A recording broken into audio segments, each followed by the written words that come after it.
you start doing podcasts? When did you get into podcasts? I got into podcasts in 2016, I believe. Party Nerds podcast. Basically, we had this thing called the Party Nerds where it was a bunch of us in nightlife. I was throwing parties in Philadelphia from 2008, and then I probably stopped in like 2012, 13, something like that. But I was throwing them every week. And you start meeting other people that's either club owners, club promoters and stuff like that. And what a lot of us found is that we was actually into like nerd shit. So yeah, we in the club every week and we do the bottle service and we partying and everything. But everybody's thing that we end up linking up on was that. So we started throwing events where it was geared towards nerd stuff. So it might be like the promo girls got glasses that's broke like Steve Urkel, but they still in some sexy type stuff. And then during Comic Cons, we would throw like these boat parties in New York, where people could come on there. They in cosplay and all that. I never got that far into it with the cosplay, but I get it that everybody do. So we provided that for people. So one day, one of my boys, his wife, she ended up knowing somebody at this radio station called Wildfire Radio in Jersey, and they were talking about these podcasts that they were doing, and they were like, yo, you guys should really do a podcast. You got a good following, probably like 150 to 200,000 on Instagram. And it was like, y'all should start a podcast. And that's how we ended up starting off our podcast. So originally it was like live aired. Every week the people would call in and all of that. They had to watch it when it was on. You know what I'm saying? For the most part. That's good. So you told me off camera that he was going to do like a documentary based on podcasts. Yeah. With like Joe Rogan and all that. Like the person that invented podcasts. So when is when you gonna start working on that project? Already working on that joint. I don't want to give away too much, you know what I'm saying, obviously. But it's just to something came along that everybody else. This is what I'm gonna say. Rap came along. Everybody rap. Right. Everybody singing music been around forever.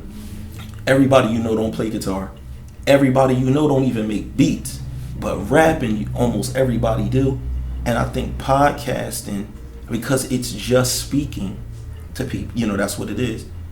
Everybody, it's the only thing that close to rap where everybody does it. So it's almost such a big thing in culture, period.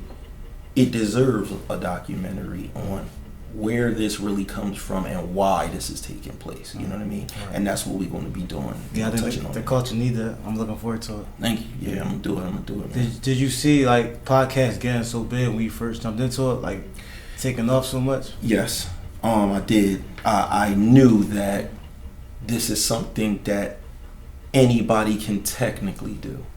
So the same way with rap. Anybody can technically do it. Whether a person is good at it or not is, you know what I'm saying, that's subjective. But anything that people feel like they can do, yeah, I knew that thing was gonna spread. And that just comes with technology becoming more easy to obtain, stuff like that.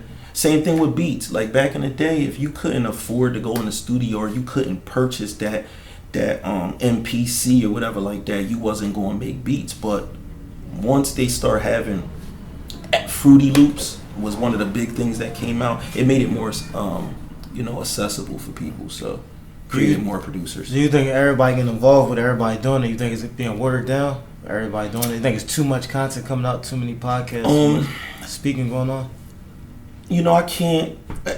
Is it oversaturated? Yes. But everybody has the right to have conversations on tape. So there's no. Is that a good thing that's oversaturated, or pros and cons? It's pros and cons to it. So the reason why is there's no gatekeeper. So there's nobody that could tell you right now. We doing a program right now.